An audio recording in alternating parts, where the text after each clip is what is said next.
Greetings, royal family. All right, the Love and Hip Hop Atlanta. This is episode 4. It seems like the season has been on longer than 4 episodes. Thanks for clicking on the video. Welcome to all new royal family members. Returning royal family members, you already know how this goes. My regulars, you know how this goes. All right, so let's just start off.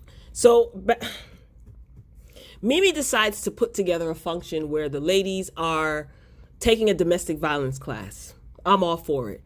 We flash back to an incident that she had, I think it was last year, a home invasion where it could have gone fatal. Glad Mimi and little Eva and Mimi's girlfriend, what's her name, Ty, glad they're all safe and sound. So Mimi, she gathers the girls together. You know, I think the self-defense class was a good idea. And we are introduced to K.O. Me. And I'm like, who is this girl? She looks familiar. Bow Wow's ex-girlfriend. Here we go. So Kayomi is telling her story about her relationship with Bow Wow. Domestic violence is basically the topic in the scene, and that's the reason why, or any sort of violence, domestic violence, that's the reason why Mimi gathered the girls, right? So all I'm going to say is I seen those photos of Bow Wow and Kayomi when they both were arrested, because they both were arrested, and I seen those mugshots. And some females think it's real cute whooping on their man. They think it's so cute. Anyway, moving along to Scrap Delicious De Leon. Now, he and Shooter are, what is Shooter's name? Didn't Ciara say? Ciara said his name. Is it Wallace Jr.? Anyway, put it in the comments, y'all, if you guys remember his actual name. Rod, right? It's Rod. Anyway, Scrap Delicious and Shooter are discussing business moves. Scrap, he has a restaurant, and he actually, I think they debuted that the last season, toward the end of anyway, I'm getting off track. So Scrap, he has a restaurant, and he wants to open up a barbershop. So they're in a barbershop, and Scrap is getting shaped up, and Scrap, freedom looks good on him. Freedom looks good on you, sir, right? It's just something about him. And he's not like, the best looking guy, in my opinion. He's not ugly, but his confidence, and he's just so calm, and there's no rah-rah, not yet anyway. And I like this. He's doing something, he's still on probation, so he got to keep his nose clean. Yeah, I'm feeling Scrap so far. He better not disappoint me. And then I had a question. I actually wrote this down in my notes. I was wondering, are they filming or are they recording their confessionals from home? Because the sound in the background seemed off. Is it just me? I wrote that down, so I'll keep that in the script. Anyway, Shooter is messing with Scrap's long-lost sister, Cheyenne, who he just discovered a year ago, who is a lawyer, or if I'm not mistaken. So Shooter's messing around with her. They've been messing around for 2 years on the low. So I guess we'll be seeing Shooter all throughout the season. Yay. Akbar V. This girl, just when I thought, yes, she's actually going to get it right, we see her at her listening session. She looked great, right? We do oftentimes see her working in the studio, but I haven't seen the fruits of her labor. Maybe I'm just out of tune, but I haven't seen the fruits of her labor, like the studio time and the writing the raps and the music. So anyway, she's at her listening session, and she's working on her music career. She's trying to get things in order for her children. She talks about getting herself together so she can get custody of all her children back and get them all under one roof. But as usual, her drama overshadows everything. I'm like, yo, sweetie, aren't you tired, my dear? Now she has beef with Keisha. And Tokyo said, I ain't come for no listening party. She came to figure out why Akbar has beef with her girl, Keisha. Because, Keisha and Tokyo, they're cool, obviously. So she's trying to figure out why. And I'm like, me too, Toke. So get to it. Listen, I just want Akbar, I'm tapping my forehead right now. I just want Akbar to please cut out this Queen of Atlanta foolishness. Like, it's old. And you need to respect Mama D, because Mama D is the queen. Okay? And Spice says none of them are making any sense, because all of them are talking about queen this and queen that. Nobody got any music out, and there's no kings around. And you could tell Spice was just tired of Akbar, like, girl, because Spice and Akbar got into it last season and they were able to iron it out. And I think the reason why they were able to iron it out is because I think Spice realized, like, you know what, let me not take off my shoe and hurl it at this girl, because this ain't even worth it. And Spice, you have a lot to lose, okay? You have a career. Like, you're on the charts, on the map. Big up to the West Indies, specifically Jamaica. Anyway, another thing, Miss Akbar, didn't you just recently tell Alexis Sky that you can't be getting caught up in no drama because you're trying to get your life in order? Like, what are you doing? Ever since I was introduced to Akbar via Love and Hip Hop, I can tell you everyone that she has had beef with, but I cannot tell you the name of any of her songs. I can't even recite a bar from any of her songs. Can you guys? And it's not that I don't like her. I want to like Akbar V, you know, because I guess we know her story. But girl, you out here making a fool of yourself, and you just... If this is what you want to do on Love and Hip Hop, then say that. But I'm going to tell you one thing, Miss Akbar. Don't you get on this show in your confessional crying about your situation no more. Because you are the orchestrator of all of your beefs and confusion. Why are you beefing with Keisha? Because Keisha put in her song, Queen of Atlanta? Good grief, Charlie Brown. I don't want to see, I'm saying it now, I don't want to see Akbar V in her confessionals crying about her situation, because she's the reason that she's in her situations. Got a second chance at life, and you worried about the word queen? Girl, quite frankly, you're not displaying any queen behavior, and I'll leave it at that. So we move on to Keisha. So she and Tokyo, they're at this gym spin class. Keisha was there with her boyfriend, and then Tokyo shows up. And Keisha starts filling Tokyo in about her interaction with Bambi. And Tok fills Keisha in on what Akbar was saying about her at Akbar's listening party or whatever. The most interesting thing about this scene is how happy Tokyo is that she has been losing weight.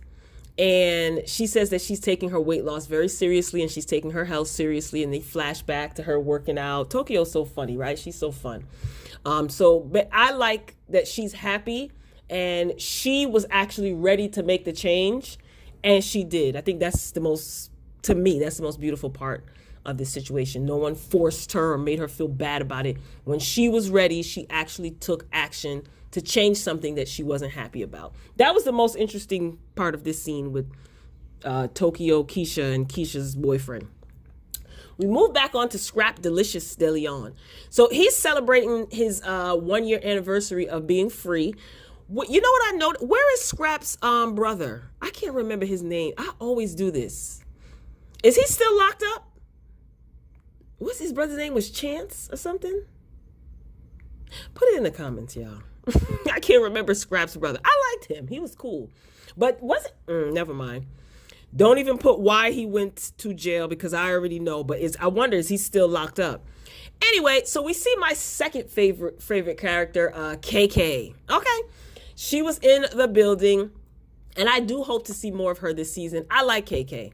So Scrap DeLeon, he's taking his second chance seriously, and he seems happy. So he's doing like, you know, he's mixing and mingling and stuff like that. And I like it. Everybody's there to celebrate his freedom. And like I said, he's on probation. That may be a good thing for him, because he's keeping his nose clean, and he might get off of probation earlier. You never know. So he's opening up all these businesses, doing charity events. So I am here for it. So hopefully nothing will come along to mess that up. So my two faves are talking, Mama D and KK, and Mama D still can't stand Bambi's mother. At this point, I'm like, damn, Bambi's mother. Auntie KK looks fly in her confessional. Did she not? Oh, go on, KK girl. Where's her puppy? Remember she used to always be in her confessional with her dog, with her black dog. Lord, I hope she ain't killed a dog. Anyway, so KK, she is going to try to get Mama D to get along with Bambi's mother. Good luck with that. We move on to Jock and Carly. Well, we see Jock and Carly in the party. And listen, at this point, when I seen them flirting with each other, I cannot deal with a Jock and Carly affair anymore. I can't. I just can't. So let's keep it platonic with them, please. Anyway, from across the room, Detective KK peeps what's going on with Shooter and Cheyenne. Remember, Cheyenne is Scrap's long-lost half-sister that he just found last year. So she's eyeing them, and she's looking, and I'm like, uh-oh, Detective KK is going to be on the case. Now, after the commercial break, there was a commercial break, and then it got back to the show. After the commercial break, I seen the little message about the cast recording their confessionals at home. So safety first, I'm for it. That's why I was wondering, like, why does the sound weird? Like, I thought it was my TV, and then I'm like, oh, okay. So they're recording at home. I'm here for it. I actually like the fact that they're still able to work remotely and give us this ratchet TV. Moving on to Shooter and Kaomi. Now, in this scene, I thought a soft porn scene was being filmed, but it was Kaomi's music video, and we find out that Shooter is messing with her too. Music video for what song?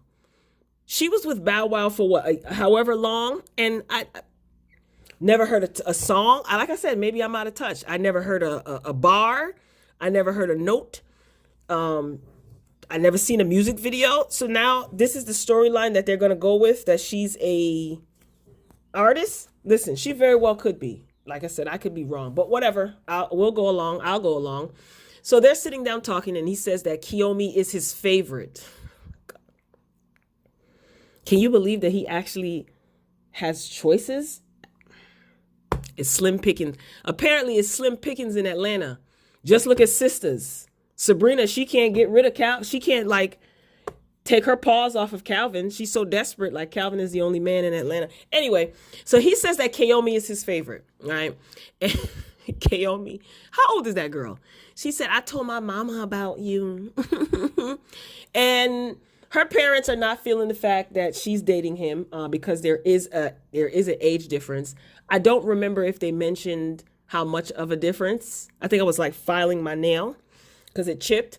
So moving along, Mama D, we see Mama D and them. This is first of all, everybody's going Bambi, her mama, Scrappy, Imani, and I don't know his little son's name, Mama D. They're all supposed to be meeting up at this restaurant. First of all, that food at that buffet looked nasty as hell. I'm sorry, I had to point that out. Second, Bambi, how Bambi gonna say she doesn't want her children growing up in a toxic environment and she's toxic and petty? She's probably different at home, but we see what she gives on the show. Lastly, Scrappy Doo has been getting on my nerves the last few seasons. I'm just gonna keep it real. I don't like how he doesn't stand up for Mama D when he's in the presence of his mother-in-law. I don't like it. I don't care what Mama D does. Mama D is the queen. You understand me? And you gonna respect the queen. She should have called for her guards. I wonder if they got fired or if they in quarantine too.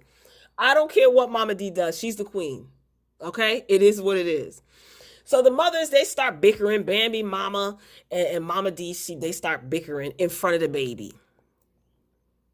But I feel like Scrappy Doo and Bambi knew that this would happen. So why do they keep on putting them in the presence of one another? Like, what is... for a scene. Because Scrappy Doo doesn't have a storyline. Bambi doesn't have a storyline. And Scrappy Doo got the nerve to be you talking to his mother like that. And she's the reason he has a storyline.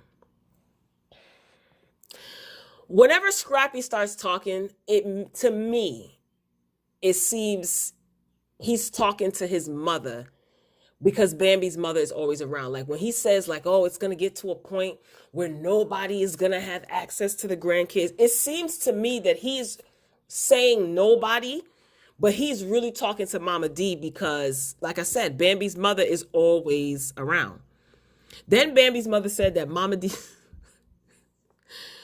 She said that Mama D stole her pill. Oh, man. Now, this is crazy. Because what pills do you have, Bambi's mama, that Mama D would steal out of your room? You telling on yourself? Anyway, she said that Mama D stole her pills out of her room, and then she questioned Mama D's sobriety. She was like, which one you clean from? The drug, the pills, or the alcohol? And no one checked her. If I missed it, put it in the comments and let me know. No one checked Bambi's mother when she said that. But Mama D pulls out an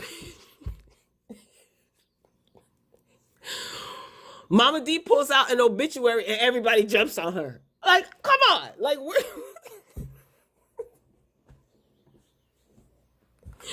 okay. That was just a little jokey joke. I understand that Bambi's mother is in remission from cancer. But let's remember also that Mama D had substance abuse issues and she could have passed away. And I know somebody's going to say, Mama D had a choice and Bambi's mother didn't. I'm not being insensitive, so relax.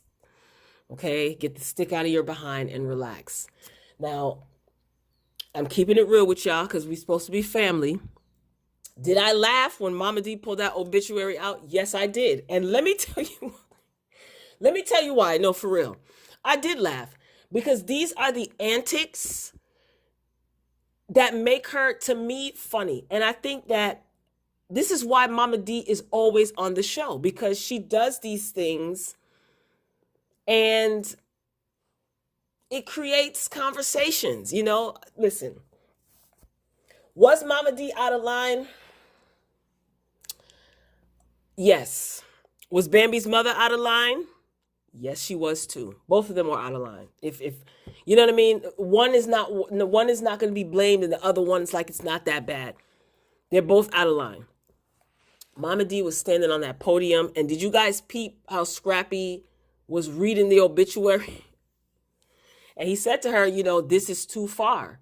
You know, yeah, she did go too far. And she was out of line. But so is Bambi's mother. They're both out of line. And you know what's annoying? Bambi and Scrappy keep on bringing them before each other. And then when they argue and hit below the belt, Bambi and Scrappy get angry. Why do you keep bringing them together? I answered my own question because it's for a storyline. But I don't know. I do think that Scrappy is okay. Would Scrappy be out of line for saying something to Bambi's mother when she makes her derogatory comments to Mama D? Because I noticed that Bambi has no problem telling Mama D she's out of line when she says something. I don't know. To me, it just seemed like Bambi has Scrappy Doo well trained. Again, why do they even bother at this point? Anyway, back to Scrap Delicious De Leon. So he's doing a fundraiser. So he is a busy bee, is he not? He's doing a fundraiser at his restaurant. And my second fave, Detective KK, she's on assignment. So Cheyenne is at the bar and like kind of helping, or at the counter, and she's kind of helping. So KK slides over there and she's telling Cheyenne, look, I peeped you and Shooter. She's telling Cheyenne that she peeped her and Shooter at Scrap's party. And she wants to know what's the 411. So Cheyenne, she's under the impression that she and Shooter are serious. This is what she said. So she's under the impression that they're serious. Oh, when she finds out. So KK asked her if her and she said, "Did y'all do it?" With her face, she asked if her and Shooter did it. She is so funny. Then she gonna ask the girl. KK asked the girl, "Is she some type of hoe or something? Like, did she be in a hoe?" Yeah. KK is crazy. So KK is concerned because she's cool with Sierra, KK that is, and she's also concerned about Scrap finding out. Now, I wonder what Scrap is going to do when he finds out. I mean, should he? Yeah, he should. I understand him wanting to care because he probably knows that Shooter's a dog. But listen, everybody is grown. But again, this is Love and Hip Hop, so for a storyline. Yeah, I get it. So Keisha at Jock's radio station, messy. So she's doing press and she's doing an interview saying that she's promoting her single, yada, yada. Then the Queen of Atlanta argument comes up, right? So Jock brings up Akbar V and he has her on like a TV screen. That ambush might have been good for ratings, but for his show, like his radio show, no, it might have been good ratings for his radio show and for the show, for Love and Hip Hop, but that was foul to blindside her like that. I just think that was corny. Jock. This girl just got into an argument, almost a fight with Bambi at the opening or the soft launch or whatever the heck that was of your, what is it, a club, restaurant, whatever it is. And now this? Now Keisha ends up leaving. She got up, she said, "I'm not doing this."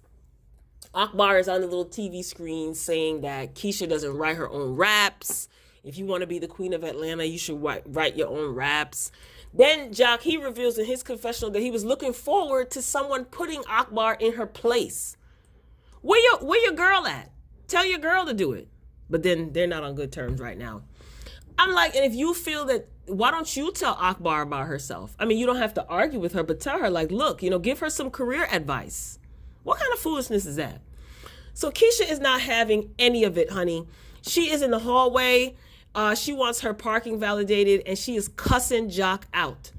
And Jock is just starting to come across as petty. Like I said, first that incident at his restaurant or whatever, and now this. I thought that Jock said he was cool with Keisha and her man. This is what friends do? I don't know, Jock. Mind your business. You need to be worrying about your situation at home. I don't know. I thought that was corny. Because at first I was wondering, what is Keisha running from? But then I thought about it, like, what the heck would she stay there? What good would it do for her to argue with Akbar V? If anything, that would give Akbar V more clout. That's the new word. It would. Yeah, I don't blame Keisha for disengaging. And Jock, and you was foul for that. He'll probably be apologizing. You know how Jock does. He does stuff for shock value and then apologizes later. But I don't think that she needs to confront Akbar V about anything, because Keisha doesn't have a problem with Akbar. Akbar has a problem with her and everybody else. So it's Akbar's problem.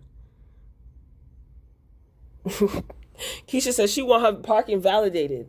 Okay, because she's not paying for parking for this foolishness. Well, that's it for this episode, Royal Family. Get down in the comments. Let me know what your opinions are about this episode. Keep it respectful as usual. If your intent is to be disrespectful, immature, and indignant, don't waste your time.